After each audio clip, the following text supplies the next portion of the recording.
ओम शांति। परम प्रिय परमात्मा शिव भगवान को कोटि कोटि नमन। आज 30/9/2025 मसीहा प्रातः मुरली आमर प्रिय परम सद्गुरु बापदादा कहिले, मिठे बच्चे बाबा आसिचंती समस्तंकर दुख हरण करी सुख देबा पाई। सेथिपाई तुमे दुखहर्तांकर संतान काहाकू हेले भी दुख दियो नाही। प्रश्न रे बाबा पचारे, उच्च पद पाउथिबा संतान मानकर मुख्य लक्षण कौन होइथिबो? उत्तर रे बाबा बुझेई देले। प्रथम रे से माने सर्वदा श्रीमत पालन करुथिबे। द्वितीय रे केबे भी हठ अर्थात जिद्दी करिबे नाही। तृतीय रे निजे ही निजको राजतिलक देबा पाई भल भाबरे पाठ पढ़ी तीव्र बेगरे आगकू बढ़ुथिबे। चतुर्थ रे निजको केबे हेले क्षति रे पकाइबे नाही। पंचम रे समस्तंक प्रति दयाशील एवं कल्याणकारी हेबे। सेमानंक भितरे सेवा करिबार बहुत शौक थिबो। षष्ठ पॉइंट हैला कौनसी निकृष्ट कर्म करिबे नाही, लड़ेई झगड़ा करिबे नाही। गीतरे बाबा कहिले, तूने रात गबाया सो के। ओम शांति। आत्मिक संतान माने आत्मिक बाबांक सम्मुखरे बसिछंती। एबे एही भाषा को तो तुमे पिला माने ही बुझुछ, आउ केही बुझी पारिबे नाही। हे आत्मिक संतान माने एपरी केही केबे कहि पारिबे नाही। एपरी कहिबा काहाकू आसीबो ही नाही। तुमे जानिछ आमे आत्मिक बाबांक सम्मुखरे बसिछु, जेउ बाबांकू यथार्थ भावरे केही भी जानि नाहंती। जदिओ निजको भाई भाई मध्य भाबुछंती आमे सबु आत्मा अटु। बाबा जणे ही अटंती, किंतु यथार्थ भावरे जानि नाहंती। सम्मुख को आसी न बुझिबा पर्यंत बुझिबे बा किपरि? तुमे मध्य सम्मुख को आसीबारु बुझुछ। तुमे माने हेउछ ब्राह्मण ब्राह्मणी। तुमर कुल नाम हेउछि ब्रह्मा वंशी ब्रह्मा कुमार कुमारी। सबु आत्मा माने तो हेउछंती शिवंकर संतान। तुमको शिव कुमार शिव कुमारी कुहाजिब नाही। एही अक्षर भूल होइजिब। कुमार अछंती तो कुमारी मध्य अछंती। सबु आत्मा शिवंकर संतान। कुमार कुमारी सेतेबेले कुहाजाए जेतेबेले मनुष्यंकर संतान हुअंती। शिवंकर संतान तो हेउछंती निराकारी आत्मा माने। मूल बतन रे सबु आत्मा माने ही रहुछंती, जहांकू शालग्राम कुहाजाउछि। एठाकू आसी शरीर धारण करी कुमार कुमारी हेउछंती। वास्तव रे तुमे होछ कुमार शिव बाबांकर संतान। शरीर धारण कले कुमार कुमारी होइथांती। तुमे बिके होइथिबारु भाई भौणी बोलाउछ। वर्तमान तुमको ज्ञान मिलिछि। तुमे जानिछ बाबा हमको पवित्र करी साथी रे घर को नहीं जिबे। आत्मा जेते बाबांकू मने पकाइब सेते पवित्र हेबो। आत्मा माने ब्रह्मा मुख द्वारा यही ज्ञान पढ़ुछंती। चित्र रे मध्य बाबांकर ज्ञान परिष्कार भावरे रहिछि। शिव बाबा ही हमको पढ़ाउछंती। ना ये पाठ श्रीकृष्ण पढ़ाई पारिबे, ना श्रीकृष्णक द्वारा बाबा पढ़ाई पारिबे। श्रीकृष्ण तो वैकुंठर राजकुमार अटंती। एक कथा मध्य तुमको बुझाइबाकू हेब। श्रीकृष्ण तो स्वर्ग रे निज माता पितांकर संतान हेबे। स्वर्गवासी पितांकर संतान अथवा वैकुंठर राजकुमार हेबे। तांकू मध्य केही जानि नाहंती। श्रीकृष्ण जयंती रे निज निजर घरे अथवा मंदिर रे दोली तैयारी करिथांती। माता माने जाई हुंडी रे पैसा पकाई पूजा करिथांती। आजिकाली ख्रीष्टंकू मध्य कृष्णक सदृश करुछंती। मुकुट पिंधाई मांक कोलकू देउछंती, जेपरी कृष्ण को देखाउछंती। श्रीकृष्ण एवं ख्रीष्टंकर राशि तो एका ही अटे। से माने कॉपी करुछंती। नचेत श्रीकृष्णक जन्म एवं ख्रीष्टंकर जन्म रे बहुत फरक रहिछि। ख्रीष्टंकर जन्म छोट पिला रूप रे हेउ नाही। ख्रीष्टंकर आत्मा तो कहा शरीर रे जाई प्रवेश करिछि। से विकारु जन्म होई पारिबे नाही। पूर्वरु ख्रीष्टंकू केबे छोट पिला रूपरे देखाउ नथिले, क्रॉस उपरे देखाउथिले। एपरी चित्र वर्तमान तैयारी करुछंती। ପିଲାମାନେ ଜାଣିଛନ୍ତି ଧର୍ମ ସ୍ଥାପକଙ୍କୁ କେହି ଏପରି ମାରିପାରିବେ ନାହିଁ। ତେବେ କାହାକୁ ମାରିଲେ? ଯାହାଙ୍କ ମଧ୍ୟରେ ପ୍ରବେଶ କଲେ ତାଙ୍କୁ ଦୁଃଖ ମିଳିଲା। ସତ୍ତ୍ୱପ୍ରଧାନ ଆତ୍ମାଙ୍କୁ ଦୁଃଖ କିପରି ମିଳିପାରିବ? ସିଏ ଏପରି କେଉଁ କର୍ମ କଲେ ଯେ ଏତେ ଦୁଃଖ ଭୋଗ କଲେ? ଆତ୍ମା ହିଁ ସତ୍ତ୍ୱପ୍ରଧାନ ଅବସ୍ଥାରେ ଆସିଥାଏ, ସମସ୍ତଙ୍କର ହିସାବ କିତାବ ଚୁକ୍ତ ହୋଇଥାଏ। ବର୍ତ୍ତମାନ ବାବା ସମସ୍ତଙ୍କୁ ପବିତ୍ର କରାଉଛନ୍ତି। ଶାନ୍ତିଧାମରୁ ସତ୍ତ୍ୱପ୍ରଧାନ ଆତ୍ମା ଆସି ଦୁଃଖ ଭୋଗ କରିପାରିବ ନାହିଁ। ଆତ୍ମା ହିଁ ଦୁଃଖ ସୁଖ ଭୋଗ କରୁଛି ନା। ଆତ୍ମା ଶରୀରରେ ରହିଲେ ଦୁଃଖ ହୋଇଥାଏ। ମୋତେ କଷ୍ଟ ହେଉଛି ଏକଥା କିଏ କହୁଛି? ନିଶ୍ଚିତ ଏହି ଶରୀରରେ କେହି ନିବାସୀ ଅଟନ୍ତି। ନିଶ୍ଚିତ ଏହି ଶରୀରରେ କେହି ନିବାସୀ ଅଛନ୍ତି।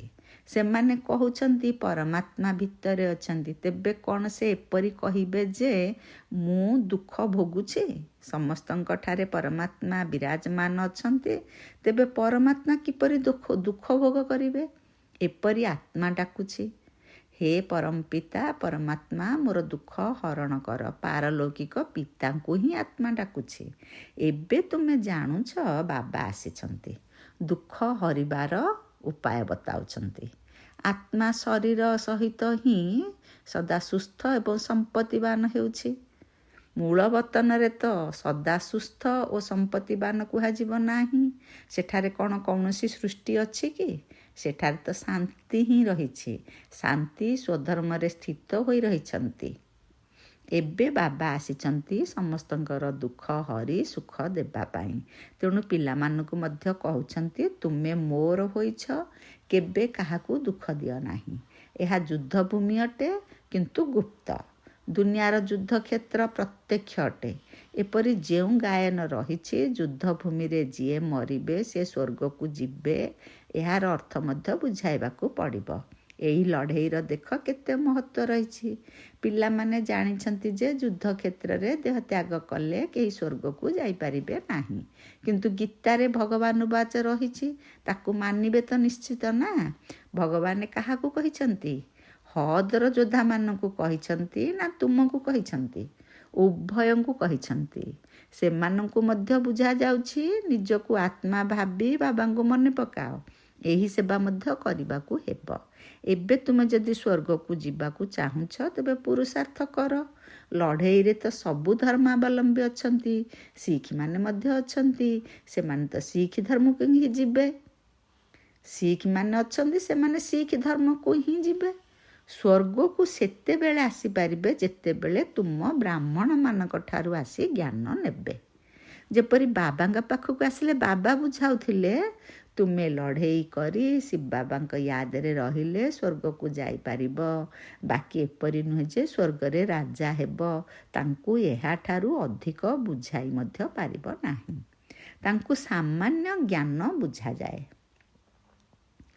ଲଢ଼େଇରେ ନିଜର ଇଷ୍ଟଦେବଙ୍କୁ ନିଶ୍ଚୟ ମନେ ରଖିଥାନ୍ତି। ଶିଖ ହୋଇଥିଲେ ଗୁରୁ ଗୋବିନ୍ଦଙ୍କର ଜୟ ବୋଲି କହିବେ। କିନ୍ତୁ ଏପରି କେହି ନାହାନ୍ତି ଯିଏକି ନିଜକୁ ଆତ୍ମା ଭାବି ପରମାତ୍ମାଙ୍କୁ ୟାଦ କରିବେ। ବାକି ଯିଏ ବାବାଙ୍କର ପରିଚୟ ନେବେ ତେବେ ସ୍ୱର୍ଗକୁ ଆସିଯିବେ। ସମସ୍ତଙ୍କର ପିତା ତ ଏକ ହିଁ ଅଟନ୍ତି, ପତିତ ପାବନ। ସେ ପତିତମାନଙ୍କୁ କହୁଛନ୍ତି ମୋତେ ମନେ ପକାଇଲେ ତୁମର ପାପ କଟିଯିବ ଏବଂ ମୁଁ ସ୍ଥାପନ କରୁଥିବା ସୁଖଧାମକୁ ତୁମେ ଯାଇପାରିବ। ଲଢ଼େଇରେ ମଧ୍ୟ ଶିବ ବାବାଙ୍କୁ ମନେ ପକାଇଲେ ସ୍ୱର୍ଗକୁ ଆସିଯିବ। ସେହି ହଦର ଯୁଦ୍ଧଭୂମିର କଥା ଅଲଗା, ଏଠିକାର କଥା ଅଲଗା। ବାବା କହୁଛନ୍ତି ଜ୍ଞାନର କେବେ ବିନାଶ ହୁଏ ନାହିଁ। ସମସ୍ତେ ତ ଶିବ ବାବାଙ୍କର ସନ୍ତାନ। ଏବେ ଶିବ ବାବା କହୁଛନ୍ତି ମୋତେ ମନେ ପକାଇଲେ ତୁମେ ମୋ ପାଖକୁ ମୁକ୍ତିଧାମକୁ ଆସିଯିବ। ପୁଣି ଯେଉଁ ଜ୍ଞାନ ଶିଖାଯାଉଛି ତାକୁ ପଢ଼ିଲେ ସ୍ୱର୍ଗର ରାଜତ୍ୱ ମିଳିଯିବ। କେତେ ସହଜ ଅଟେ। ସ୍ୱର୍ଗକୁ ଯିବାର ରାସ୍ତା 1 ସେକେଣ୍ଡରେ ମିଳିଯାଉଛି। ମୁଁ ଆତ୍ମା ବାବାଙ୍କୁ ମନେ ପକାଉଛି। ଯୁଦ୍ଧଭୂମିକୁ ତ ଖୁସିରେ ଯିବା ଦରକାର। କର୍ମ ତ କରିବାକୁ ହିଁ ହେବ। ଦେଶର ରକ୍ଷା ପାଇଁ ସବୁ କିଛି କରିବାକୁ ପଡ଼ିଥାଏ। ସେଠାରେ ତ ଏକ ଧର୍ମ ହିଁ ହେବ। ମତଭେଦର କୌଣସି କଥା ନାହିଁ। ଏଠାରେ କେତେ ମତଭେଦ ରହିଛି। ପାଣି ପାଇଁ, ଜାଗା ପାଇଁ ଝଗଡ଼ା ହେଉଛି। ପାଣି ବନ୍ଦ କରିଦେଉଛନ୍ତି, ତେଣୁ ପଥର ମାରିବାରେ ଲାଗି ପଡ଼ୁଛନ୍ତି। ଜଣେ ଜଣକୁ ଶସ୍ୟ ନ ଦେଲେ ଝଗଡ଼ା ହୋଇଥାଏ।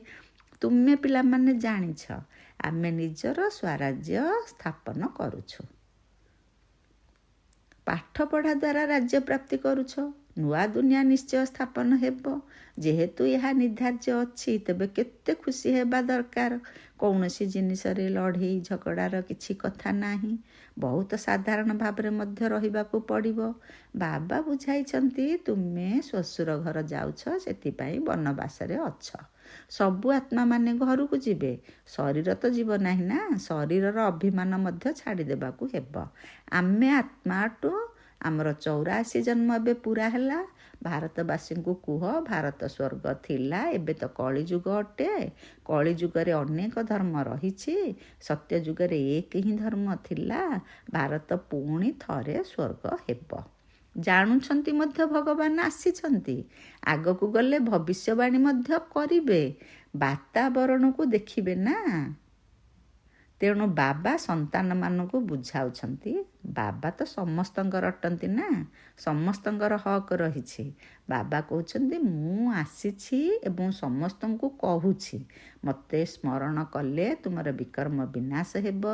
ଏବେ ତ ଲୋକମାନେ ଭାବୁଛନ୍ତି କେତେବେଳେ ବି ଯୁଦ୍ଧ ଲାଗିଯାଇପାରେ, ଏମିତିକି କାଲି ବି ହୋଇଯାଇପାରେ। ମହାଯୁଦ୍ଧ ଲାଗିବା ପାଇଁ କ'ଣ ବେଶୀ ସମୟ ଲାଗିବ କି?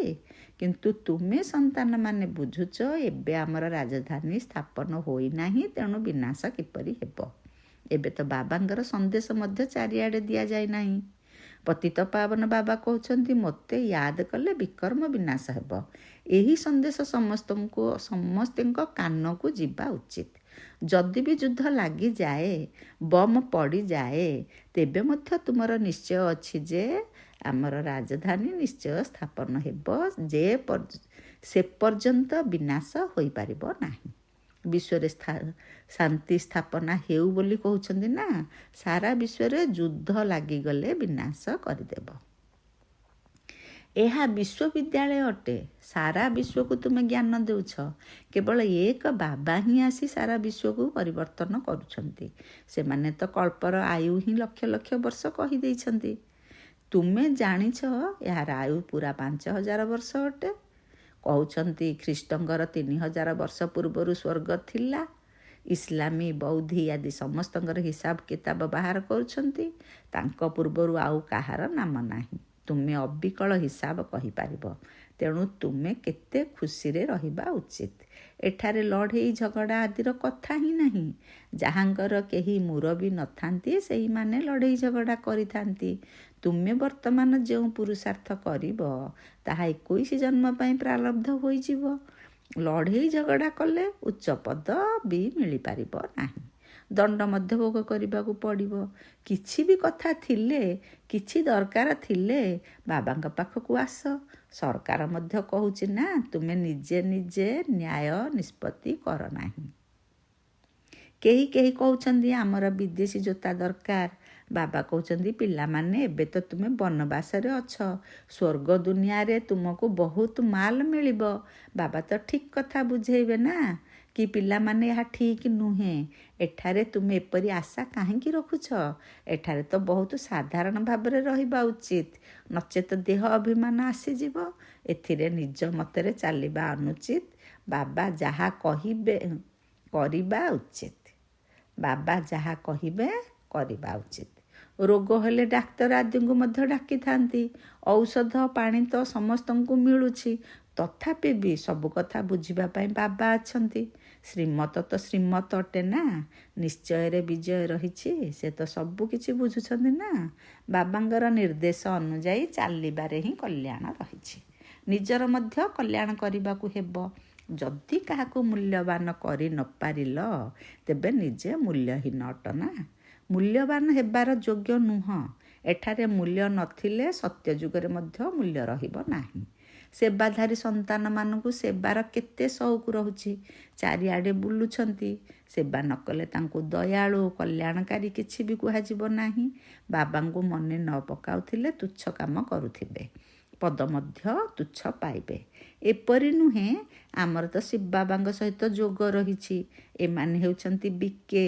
ଶିବ ବାବା ବ୍ରହ୍ମା ଦ୍ୱାରା ହିଁ ଜ୍ଞାନ ଦେଇପାରିବେ। କେବଳ ଯଦି ଶିବ ବାବାଙ୍କୁ ମନେ ପକାଇବ, ମୁରଲି କିପରି ଶୁଣିବ, ପୁଣି ପରିଣାମ କ'ଣ ହେବ। କେବଳ ଯଦି ଶିବ ବାବାଙ୍କୁ ମନେ ପକାଇବ, ମୁରଲି କିପରି ଶୁଣିବ, ପୁଣି ପରିଣାମ କ'ଣ ହେବ। ନ ପଢ଼ିଲେ କି ପଦ ପାଇବ। ଏକଥା ମଧ୍ୟ ଜାଣିଛ, ସମସ୍ତଙ୍କର ଭାଗ୍ୟ ଶ୍ରେଷ୍ଠ ହେବ ନାହିଁ। ସେଠାରେ ମଧ୍ୟ କ୍ରମାନ୍ୱୟରେ ପଦ ରହିବ। ପବିତ୍ର ତ ସମସ୍ତଙ୍କୁ ହେବାକୁ ପଡ଼ିବ। ଆତ୍ମା ପବିତ୍ର ହେବା ବିନା ଶାନ୍ତିଧାମ ଯାଇପାରିବ ନାହିଁ। ବାବା କହୁଛନ୍ତି, ତୁମେ ସମସ୍ତଙ୍କୁ ଏହି ଜ୍ଞାନ ଶୁଣାଇ ଚାଲ। କେହି କେହି ବର୍ତ୍ତମାନ ନ ଶୁଣିଲେ ମଧ୍ୟ ଆଗକୁ ଗଲେ ନିଶ୍ଚୟ ଶୁଣିବେ। ଏବେ କେତେ ବି ବିଘ୍ନ ତୋଫାନ ଜୋରରେ ଆସୁ, ତୁମକୁ ଡରିବାର ନାହିଁ। କାହିଁକି ନା ନୂଆ ଧର୍ମର ସ୍ଥାପନା ହେଉଛି ନା। ତୁମେ ଗୁପ୍ତରେ ରାଜଧାନୀ ସ୍ଥାପନ କରୁଛ। ବାବା ସେବା ଯୋଗ୍ୟ ସନ୍ତାନମାନଙ୍କୁ ଦେଖି ଖୁସି ହେଉଛନ୍ତି। ତୁମକୁ ନିଜକୁ ନିଜେ ରାଜତିଳକ ଦେବାକୁ ହେବ, ଶ୍ରୀମତରେ ଚାଲିବାକୁ ହେବ। ଏଥିରେ ନିଜର ଜିଦ୍ଦି ଚାଲିପାରିବ ନାହିଁ। ତୁଚ୍ଛାଟାରେ ନିଜର କ୍ଷତି କରିବା ଉଚିତ ନୁହେଁ। ବାବା କହୁଛନ୍ତି, ପିଲାମାନେ ସେବାଧାରୀ ଏବଂ କଲ୍ୟାଣକାରୀ ହୁଅ। ଶିକ୍ଷକମାନେ ହିଁ ଛାତ୍ରମାନଙ୍କୁ କହିବେ ଯେ ପାଠ ପଢ଼ି ତୀବ୍ର ଗତିରେ ଆଗକୁ ବଢ଼। ତୁମକୁ 21 ଜନ୍ମ ପାଇଁ ସ୍ୱର୍ଗର ବୃତ୍ତି ମିଳୁଛି। ରାଜବଂଶରେ ଜନ୍ମ ନେବା, ଏହା ହିଁ ବଡ଼ ବୃତ୍ତି ଅଟେ। ଆଚ୍ଛା, ମିଠା ମିଠା ଶିକିଲଧେ ସନ୍ତାନମାନଙ୍କ ପ୍ରତି ମାତା ପିତା ବାପଦାଦାଙ୍କର ମଧୁର ସ୍ନେହ ସମ୍ପନ୍ନ ଶୁଭେଚ୍ଛା ଏବଂ ସୁପ୍ରଭାତ। ଆତ୍ମିକ ପିତାଙ୍କର ଆତ୍ମିକ ସନ୍ତାନମାନଙ୍କୁ ନମସ୍ତେ। ଆତ୍ମିକ ସନ୍ତାନମାନଙ୍କର ଆତ୍ମିକ ମାତା ପିତା ବାପଦାଦାଙ୍କୁ ନମସ୍ତେ ନମସ୍ତେ ନମସ୍ତେ। ଧାରଣା ପାଇଁ ମୁଖ୍ୟ ସାର। ପ୍ରଥମ ପଏଣ୍ଟ, ଏହି ସଙ୍ଗମ ଯୁଗରେ ବହୁତ ସାଧାରଣ ଭାବରେ ରହିବାକୁ ହେବ। କାହିଁକି ନା ଏହା ବନବାହରେ ଅର୍ଥାତ୍ ବୈରାଗ୍ୟ ବୃତ୍ତିରେ ରହିବାର ସମୟ। ଏଠାରେ କୌଣସି ପ୍ରକାରର ଆଶା ରଖିବାର ନାହିଁ। କେବେ ବି ନିୟମର ଉଲ୍ଲଙ୍ଘନ କରିବାର ନାହିଁ। ଲଢ଼େଇ ଝଗଡ଼ା କରିବାର ନାହିଁ। ଦ୍ୱିତୀୟ ପଏଣ୍ଟରେ ବାବା କହିଲେ, ବିନାଶ ପୂର୍ବରୁ ନୂଆ ରାଜଧାନୀ ସ୍ଥାପନ କରିବା ପାଇଁ ସମସ୍ତଙ୍କୁ ବାବାଙ୍କର ସନ୍ଦେଶ ଦେବାକୁ ହେବ ଯେ, ବାବା କହୁଛନ୍ତି, ମୋତେ ମନେ ପକାଅ, ତେବେ ତୁମର ବିକର୍ମ ବିନାଶ ହେବ ଏବଂ ତୁମେ ପବିତ୍ର ହୋଇଯିବ। ବରଦାନରେ ବାବା କହିଲେ, ସନ୍ତୁଷ୍ଟତାର ବିଶେଷତା ଦ୍ୱାରା ସେବା କ୍ଷେତ୍ରରେ ସଫଳତା ମୂରତ ହେଉଥିବା ସନ୍ତୁଷ୍ଟ ମଣି ଭବ। ତାକୁ ପୁଣି ଭଲରେ ବୁଝେଇ ଦେଲେ ବାବା। ସେବାର ବିଶେଷ ଗୁଣ ହେଲା ସନ୍ତୁଷ୍ଟତା। ଯଦି ସେବା ନାମରେ ନିଜର ଏବଂ ଅନ୍ୟମାନଙ୍କର ସ୍ଥିତିକୁ ବିଗାଡ଼ି ଦେଉଥିବ, ତେବେ ଏଭଳି ସେବା ନ କରିବା ଭଲ।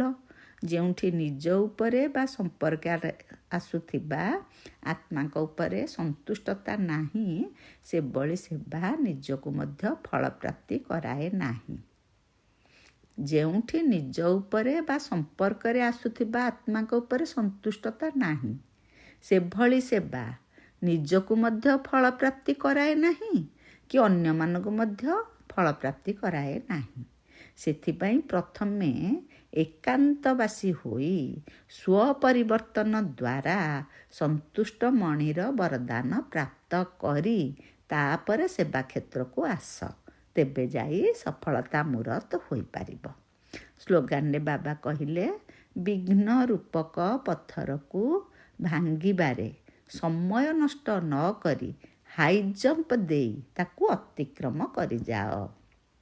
ଓମ୍ ଶାନ୍ତି, ଓମ୍ ଶାନ୍ତି, ଓମ୍ ଶାନ୍ତି। ଅବ୍ୟକ୍ତ ଇଶାରା। ଏବେ ଲଗନର ଅଗ୍ନିକୁ ପ୍ରଜ୍ୱଳିତ କରି ଯୋଗକୁ ଜ୍ୱାଳା ରୂପ କର। ଜ୍ୱାଳା ରୂପର ଯୋଗ କରିବା ପାଇଁ ମନ ଏବଂ ବୁଦ୍ଧିକୁ ପ୍ରଥମେ ତ ଶକ୍ତିଶାଳୀ ବ୍ରେକ୍ ଦରକାର।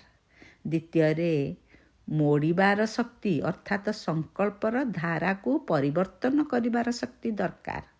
ଏହାଦ୍ୱାରା ବୁଦ୍ଧିର ଶକ୍ତି ବା କୌଣସି ବି ଶକ୍ତି ବ୍ୟର୍ଥରେ ନଷ୍ଟ ହେବା ପରିବର୍ତ୍ତେ ଜମା ହୋଇ ଚାଲିବ ଏବଂ ଯେତେ ଜମା ହେଉଥିବ ସେହି ଅନୁସାରେ ପରଖିବାର ଏବଂ ନିର୍ଣ୍ଣୟ କରିବାର ଶକ୍ତି ବଢ଼ି ଚାଲିଥିବ। ସେଥିପାଇଁ ଏବେ ସଂକଳ୍ପର ବିସ୍ତାରକୁ ବନ୍ଦ କରିଚାଲ, ଅର୍ଥାତ୍ ଏକତ୍ରୀକରଣର ଶକ୍ତିକୁ ଧାରଣ କର। ଓମ୍ ଶାନ୍ତି, ଓମ୍ ଶାନ୍ତି, ଓମ୍ ଶାନ୍ତି।